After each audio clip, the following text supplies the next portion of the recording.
dialogue. We're looking at Delta State that has turned 34 years, and that happened just on the 27th day of August. And we're talking about last week. How far has the state come? And are we indeed, or rather the state, really setting the pace? And is the state really developed as those who pushed for its creation is? So all of that is what we're taking as a major discourse today on the dialogue.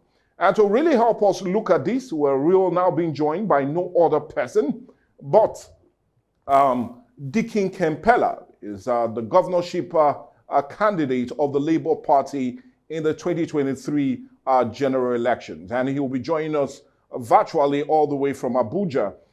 Good morning, sir. I guess you can hear us, and welcome to Atlantic TV is the Dialogue. Good morning to you. Good morning. How are you? I'm doing great, and you? I'm good. Well, nice to have you join us on this lovely edition of our dialogue. And like you do know, we're talking about Delta being 34 years since its creation. And that's what we're looking at. We want you to help us in your own assessment. We know definitely in 1991, when the creation of this state was done, it was created on the need of many calling for creation of a state that they will feel will aid development, will bring development to the people. And there was this great agitation from the people of Anioma and the Delta region to have that state created. But in your own assessment, in the last 34 years, I want a honest view from you. Do you feel Delta State has attained that goal envisaged by those that agitated for its creation? Or do you feel Delta State is indeed lacking behind? All right. Thank you for that. It's good to see you again, Michael. Well, thank you. Nice to also see you, sir. Yeah. Delta State, 34 years after. Well, a bit of history. We know that in the first 9 years, we had military rule. Yes. With a short period of democracy where we had Michael Ibru as governor. Yes. So when I do this assessment, I wouldn't want to bother about that first 9 years. Okay. Because we really could. We cannot say we are in control. Yes. Of our destiny in Yes. that period. Now, 1999, we then had a return to democracy. A return to democracy where, as it were, we, the people, chose our leaders. And we had the first leadership of His Excellency James Ibori. I'm sure we all agree that there was so much excitement. Yes. So much excitement about what potential Yes. the state had and what the future held, because the state that, in terms of resources, 10% of Nigeria's gas reserves have the highest production of oil. All right? We Yes. have mineral resources. We have some of the best human resources Yes. in this country. All right? We have arable land. We have the waterways. We state that had 4 ports, So there was so much excitement about what potential that this state had. But in that potential, I believe, has been wasted. Okay. Because we've had so far 26 years of that democracy. Okay. 26 years of us, as it were, haven't chosen our leaders. Now, why do I say this? Some people will say, they're better than other states. But then you have to look at it in relation to what God has given us. Okay. All right? Yeah. Now, and when I do that, I would compare us to Dubai. Okay. When I say make that comparison to Dubai, some people wonder, Dubai, that is too far now. That is night and day. But in 1999, Dubai's GDP was only 4 times that of Delta. Today, Dubai's GDP is miles away. And what is the difference? Because while we had the opportunity to go on the path of visionary leadership and guided development, we went on the wrong path of wasted opportunity. Okay. So I believe that we have wasted 26 years so far. Okay, well, Time is not. Yeah, well, thank you for your assessment. You feel we've wasted, or rather, Delta State has wasted 26 years of uninterrupted democratic process, and we're right where we are now, and you're not really pleased with it. But I want us to narrow our discussion, or rather set the pace of our discussion in looking at the different sectors. I feel it will be fair if we judge them as they come. And one I want us to look at is that of education. We do know Delta State can pride itself of having intellectuals in almost every sphere. But let's look at education, because education definitely is the judging block where you can really define a society's development and how far it has come. So let's start with education. Now, are you comfortable with what Delta State has done in the last 26 years? And also, I would rather narrow your discussion in looking at what this very administration has also done as it concerns education. Is Delta State where it should be when we talk about education, especially of its people? Okay. In terms of education, yes, of course, we could be much better. Okay. When I say we could be much better, we have education, we have secondary education, and then we have tertiary education. Yes. Now, we still have schools in this state that are different. People studying with leaking roofs. Now, what could we have done about that? Okay. We could have determined a model school system. Yeah. And began to be well-equipped primary schools. And when I say well-equipped, we're talking about schools that could have had all schools. And I'm not talking all schools could have had computer systems, could have had well-equipped labs. Okay? And there could have been very well spelled out curriculum. Yes. Such that by the time students go from the primary school to the secondary school, we would have a situation where by secondary school, they will be topping WAEC. All right? But that's not the case. All right? Now, we pay lip service to a lot of things. So we then had a situation where, okay, so we just jumped into tertiary education and we built campuses, or how many universities?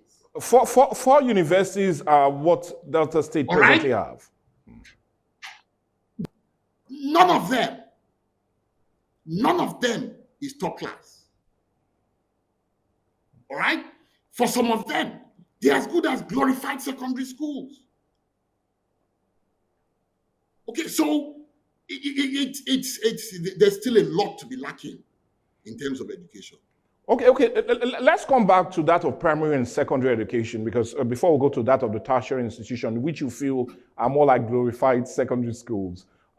This government prides itself in having rehabilitated about 230 classrooms in the last 2 years, and also have trained about 4,000 teachers. Now, let's look at that. We're judging the statistics as it's been rolled out by this administration. Do you feel it's a far cry from where Delta should naturally be, especially as it concerns primary and secondary schools? Because if we do not have it at the primary and secondary school level. Definitely at the tertiary level, it will look as if we've done nothing. So let's look at what they said they've done, because just 2 weeks ago, this administration came out to say they intend to do more. But so, thus far, in the last 2 years, they've been able to rehabilitate 230 schools. If you take that back to where we were 8 years back, it looks as if they've done more. All right.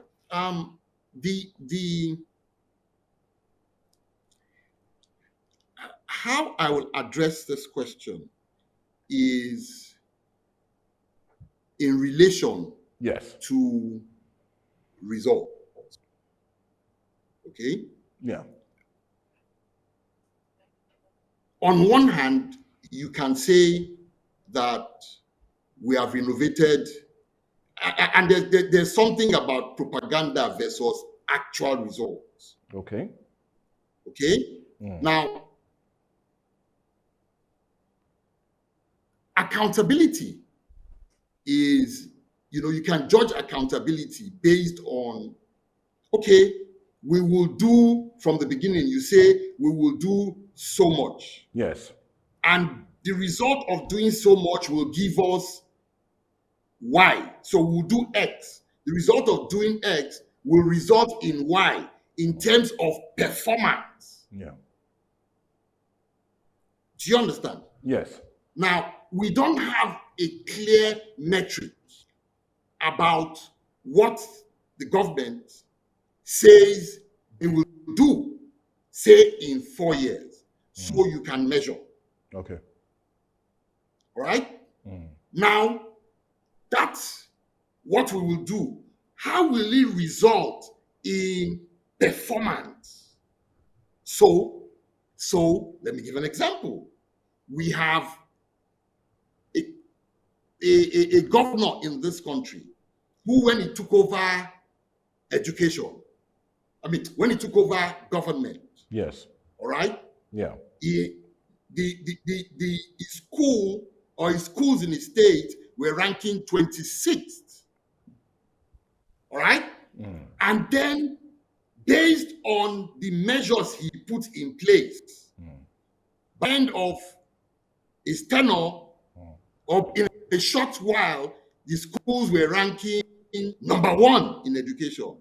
That is outcome. Do you get my point? Yes. So what we have a lot of in government is propaganda. Okay, Dickie. Okay? Yes. We don't see it in terms of results. Okay. And I'll plead with you to hold on because of time. We need to really also spread our discussion. We've just talked about education. Now, I want us to go to healthcare, which is also a major one as it concerns the great citizens of this very state. Now, are you also comfortable with where we are, or the state is, as it concerns our health, and what this administration has done in that regard? And I'll just please allow you to make me give some very statistics that they also gave to us. Now, they said in primary health care, this administration has done a lot, especially the Delta State Contributory Health Commission, which they said has increased health insurance enrollment for informal sector workers. And not only that, we know recently, in May to be precise, we saw the distribution of almost 8 dialysis machines and 23 4D ultrasound scan machines to public health facilities across the state, just to say the least. So my question now, looking at where we are as it concerns healthcare, I also do know, I like to narrow things down, that also the mother-to-child mortality rate is a bit still not comfortable as it should be, especially for a state. But I want you to just naturally look at healthcare as it is in the last decade and a half, and also look at what this administration is doing. Are we where we should be, especially as it concerns the healthcare of our people? You ask me question, you answer it now. When you talk, see. Well, I need to balance it up. I'm more like the devil's advocate. I'll bring the good and bring the bad and bring it to your table. You see, the problem is the same. Okay. Now, if you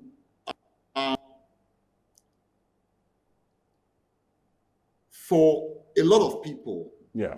they would end up using the facilities because they don't have a choice. Okay. But the fact of the matter would be that most people who can afford it would not use the facilities. Yeah. They will use private hospitals. All right? Yeah. Once they can afford it. That's the measure of whether it's working or not. All right? We should be able to have a situation where everybody would want to use that healthcare, the healthcare facilities, not because that's what they can afford, but because that's what is the best. Okay.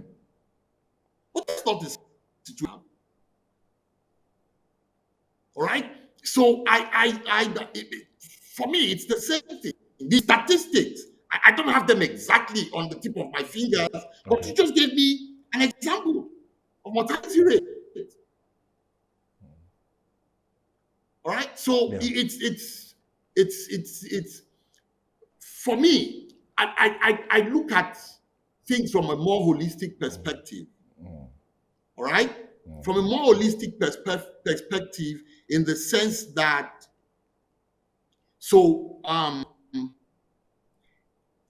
when I say we could have done a lot more, Yes. I'll give an example. Okay.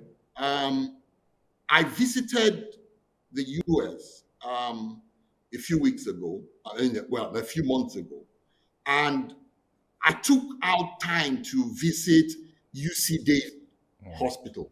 Okay. All right, it's Yeah. the City of California Hospital. Okay, and so you can compare it to our University Teaching Hospital, O'Hara. It's night and day in terms of the kind of facilities, Yeah. in terms of the kind of administration, in terms of the fact that they've done it in such a way that the place has become largely self-sufficient from donors and so on and so forth. So, and they are developing new facilities every day. The biggest problem in our state is the fact that we've become so ingrown that we keep sharing the shrinking cake. Now we think it's a cake because the allocations are getting bigger.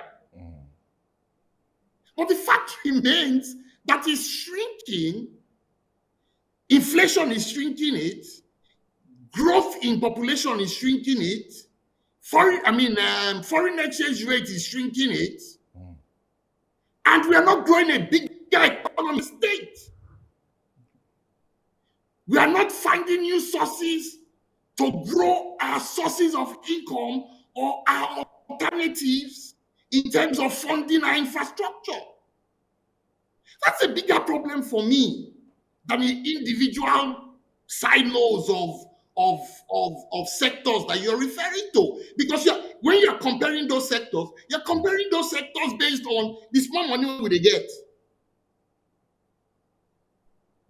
But So for me, Dikin that's a Kefela, bigger problem. hello, sir. You talked about us, Yeah. or rather Delta State, having more as it concerns on the table, grow their economy, increase their GDP. But would you also say this government has done credibly well, especially as it concerns infrastructural development? And one I want us to look at is the recent statement coming from this government. Now, in 2023, Delta State was owing a debt of almost 373.21 billion naira. And just recently, the state government came out to say they've paid about 280 billion of that very amount, and they've not borrowed a single dime in all the infrastructure they are doing. So is that not a plus to this administration as they move away from, even if they are not creating enough, but they are not also go cap in hand, borrowing from international and local source? Is this government not doing enough as it concerns that already? Looking at the massive construction project that's cut across the country, the state itself. All right. In terms of the sometimes I wonder whether it is real or whether it's creative accounting. I wrote a piece Okay. on 2 years of this administration Okay. called Letter to Deltans number 3. All right. Yeah. And based on what you are asking, I would want to read from that piece. Well, by all means. Debt reduction or creative accounting. Okay. While the government claims to have reduced total debt from 465.3 billion naira in 2023 to 249.2 billion naira in December 2024, which is supposed to be a 46.4% drop, this achievement lacks independent verification. Meanwhile, official debt management office figures indicated a conflicting rise in debt through 2023 and into 2024. So, for example, within a single quarter in 2024, debt reported by 42.5 billion naira, thus conflicting state claims of zero new borrowing. Okay. Moreover, within 2 weeks of taking office, the administration secured a 40 billion naira facility to clear local government pensions, a noble action, all right? Yeah. But also something that we need an independently audited debt reconciliation. The numbers themselves are totally suspect. Okay, well, well, it's interesting as we're looking for, as you just said, we need more of an independent auditor to come verify all of those figures. But let's leave there. I still want us to remain with the issue of job creation, because that's another major one that's also a big one for us. We do know that Delta State is the 23rd largest in terms of landmass and the 12th most populous state, with an estimated 7.8 million citizens. Now, let's look at job creation, and not only that, but human capital development. What's your take on this, especially as it concerns the state? And do you see us, or rather, do you see Delta State taking a different turn? And what should that turn be, especially as we try to increase our human capital development and job creation in the state? In your own assessment. This is an aspect, in fact, a topic that's very dear to my heart, and I'm excited to talk about. I would love you to go ahead. Because when I talk, usually you may have heard me say it over and over, and I say it with passion. Yes. The job of doing infrastructure, doing this, doing that, is the job of government. It not be their money they take, they do them. So we should not be clapping for them. It is something that should happen as a matter of course. Okay? Yeah. It is what they do about creating jobs and expanding the economy that is what is important. Okay? I said earlier that one of the biggest problems is that we are sharing a shrinking cake, or a cake that at best tastes the same, or maybe a cake that seems to increase because so they've taken away fuel subsidy, and then there's enough money to share. Increase. All right, so we jump and begin to climb. Okay, so now you are doing maybe almost 1 trillion naira in a year, or 600 million, 700 million, or something like that, and we're happy. But the truth of the matter is that Delta State should have been a minimum of 3 to 4 trillion naira in GDP. You're talking about internal generated revenue. And internally, but now I'm talking about GDP. Okay. Now, in terms of revenue, because based on whatever the economy brings. Yes. Now, and let me explain why we keep looking at job creation from the perspective of handouts. Okay. So we say that keke, give somebody keke, make it go the ride. Okay? As of today, the jobs in Delta, we have so much unemployment. The jobs that the people are finding to do small in Delta is either the very risky job of keke riding or POS machines. All right? Now, your question, could we go a different route? Yeah. Most definitely.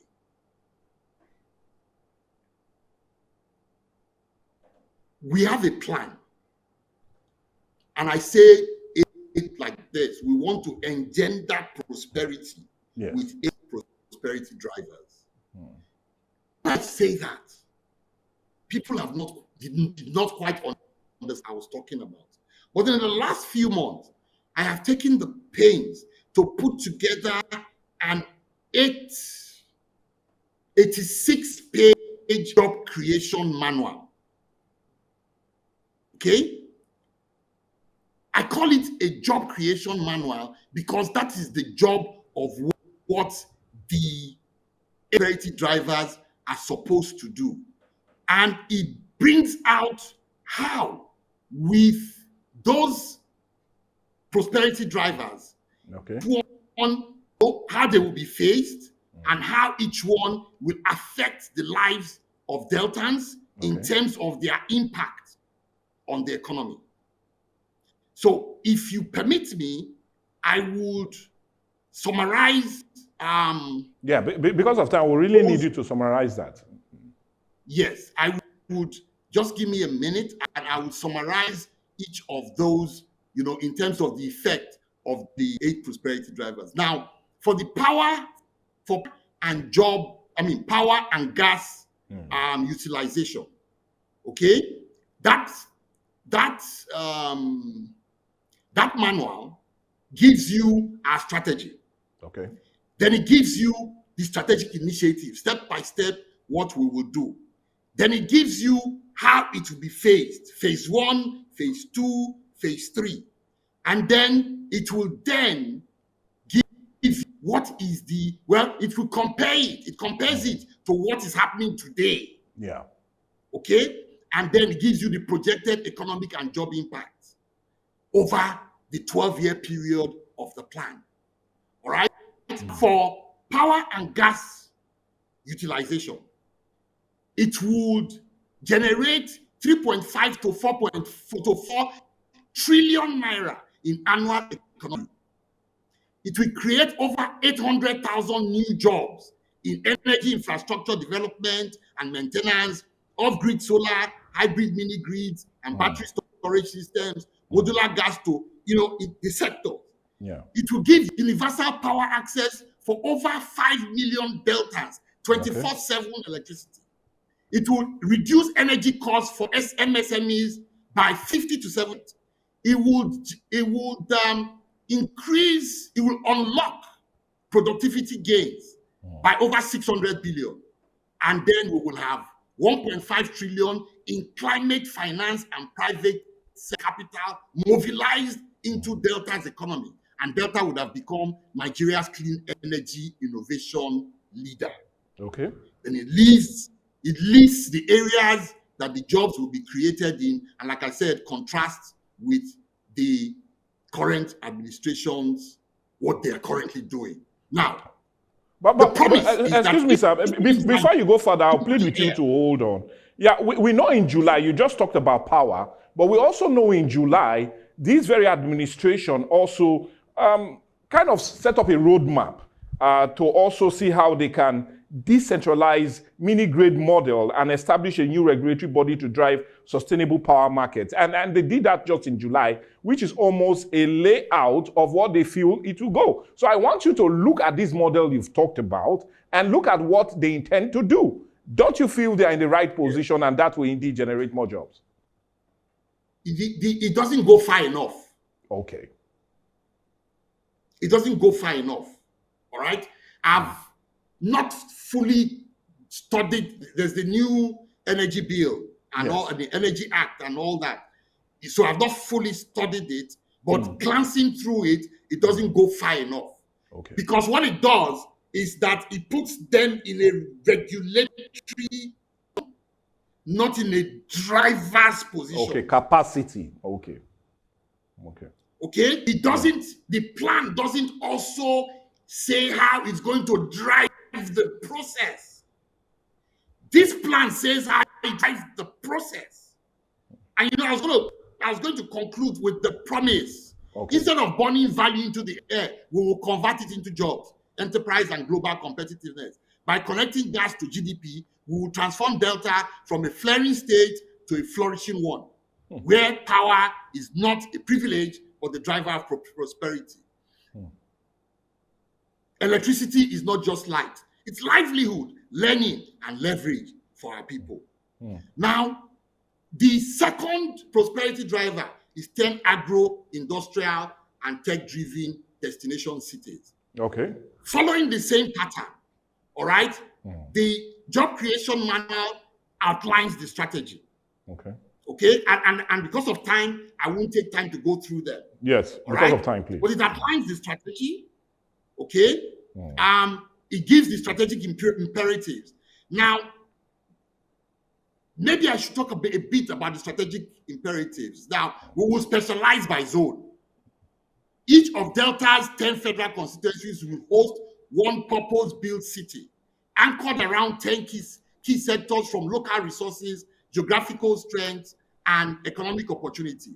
This ensures balanced development and optimized value chain clustering across the state. So the Undokwa and Ukwani axis, indicative sectoral focus will be rice and agro processing. The energy role will be gas to power hub, digital and energy zone. Ughelli North South will do hub, cassava and agro logistics. It will be an industrial energy zone.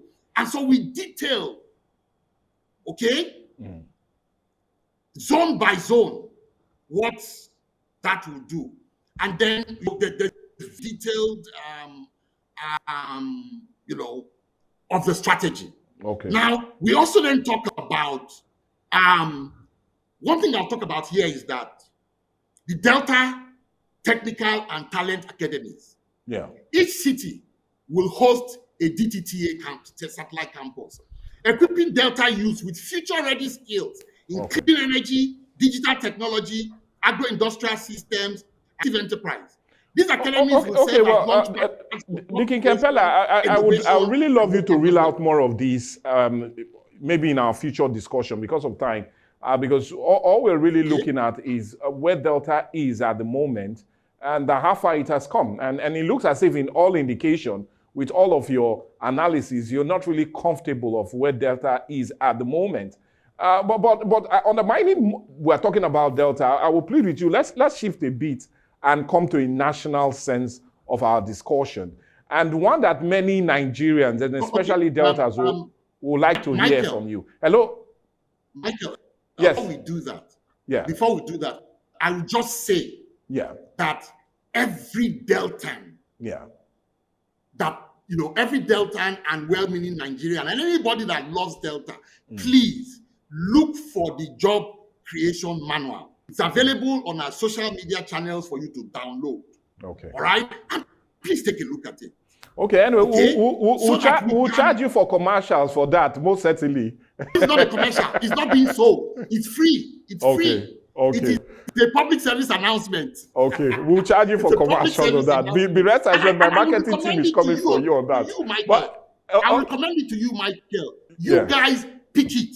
Okay. Pick a copy and break it down for your audience. Okay, I will do that as we even try to look at what that will do for Deltas. But like I said, let's come to a national level. And many Deltas are really interested to know, sir. I do know your principal, and I'm talking of no other person but the presidential candidate of the Labour Party in the last general elections, Peter Obi. Many are a bit confused where he is and where you are, because we could still understand that he is still a member of the Labour Party, but basically we are seeing him in meetings in the ADC. So let's understand your position. Where are you and your principal at the moment? Are you guys still in the Labour Party or you are with the ADC? Let's understand all of that. Deltans will love to know. Okay. We are both still members of the Labour Party. Okay. A few weeks ago, I was with him when when the governorship candidate of Anambra State flagged off his campaign. Okay. And he said it very clearly that this is 2025. As at today, we are members of the Labour Party. Okay. But that doesn't stop us from, because our primary goal is to see Nigeria work and be better for everybody. Okay. All right? My primary goal, yes, on one hand is to see Nigeria work, but more specifically, Delta work. Okay? And achieve its potential. So, in doing that, you will explore all possibilities of how you're going to achieve that. Okay. All right? And one of those possibilities is coalition talks with certain people who have agreed that as of today, the ADC will be the best vehicle to tackle this administration for the 2027 elections. Okay? But we are still members of the Labour Party. Okay. Now, let's also try to understand, as much as you say you're members of the Labour Party, we're also getting feeders that the People's Democratic Party might also be interested in bringing Peter Obi as their presidential candidate if all indication goes right, especially with them also poaching former President Goodluck Ebele Jonathan. But my question, if that comes to be, I know you're talking about the ADC, would Peter Obi not also want to vie? I know you might not really want to speak for him, but do you see him, if the PDP comes calling, pleading that definitely he comes to be their presidential candidate? Because we saw it today in the papers. The Minister of Aviation, Festus Keyamo, is telling the PDP not to make the mistake of bringing Peter Obi into the PDP to vie as the presidential candidate. So I want your reaction with that. Do you see him jumping ship and going to the PDP if, and I still insist, if he's being called upon to be their flag bearer in the 2027 general elections? Okay. In answering that question, I'm not going to answer for him, but in answering that question, I would paraphrase him. All right? He says he wouldn't be part of anything that wants to seize power for seizing power's sake. Okay. Okay? But he will be all for everything that makes the lives of Nigerians better. So if coalition talks with ADC or whatever, and the aim at the end of the day is we want to take power from the APC. If PDP own, well, okay, PDP share the money. For us to be able to share the money again, it will become and be president. He is for whatever would improve the lives of Nigerians. Okay. Not seizing power for seizing power's sake. That is what I also stand for. So my next question will now be a bit personal and coming to you. If he now agrees to move to any of the party, are you going along with him? Peter Obi is my party. I didn't get you. You said what? I said Peter Obi is my party. Well, anyway, he's more of a person. but let me put it in context. Okay, go ahead. Yeah. I've been on this political journey. Yeah. From when I decided that I was going to run for local government in 2020. Okay. So 25 odd years. Yeah. And the system when one had gotten to a point where one had almost given up that this country will change in my lifetime. I turned 61 a few days ago. Oh, congratulations. And in 2022, in 2022, I had turned 59, or no, 2022, I turned 58, going on 59, when this phenomenon, Peter Obi, appeared on the scene. Yeah. And I began to see a change in our political landscape. Okay. Okay? People began to believe that it was possible. Okay. And I began to believe again. All right? Yeah. And so for me, this is the closest. It's make or break.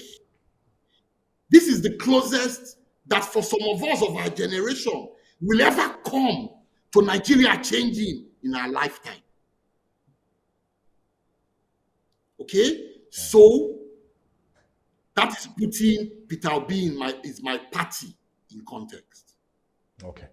Well, anyway, what a way to really cap things up today on the show. And really, time is not a friend. And I need to thank you. And I know how really busy you are. You need to even fly away from the state you are now to somewhere else. But we needed to pin you down to give us this lovely discussion. And I'm truly grateful. And I'm talking of no other person but Dikin Ken Pella. You do know he's the governorship candidate of the Labour Party in the last elections, the 2022 elections.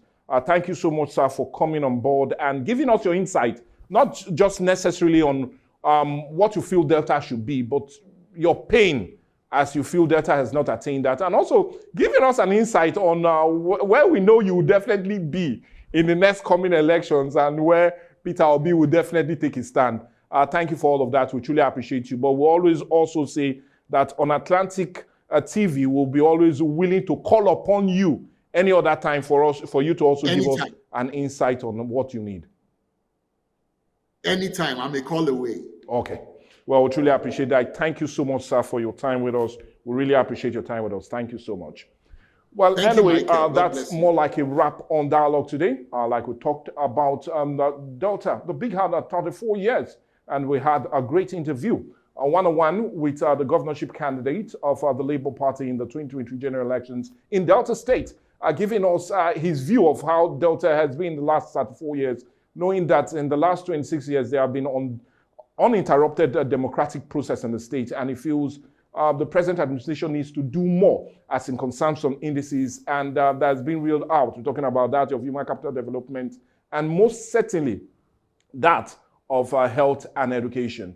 But anyway, that's more like a wrap for us today on the show. We'll always implore you to go drop your comment on our social media platform. Let's get those questions coming, and we'll always pride ourselves, we're talking about Atlantic TV, of bringing a top-notch interview and personalities on the show, just for them to give you their views as it concerns some of the major topics we'll be having, and that for sure will definitely come. But what I know will come is trendy. And as much as we also get the news, there's still Viewpoint on Atlantic TV, but a wrap-up on Dialogue.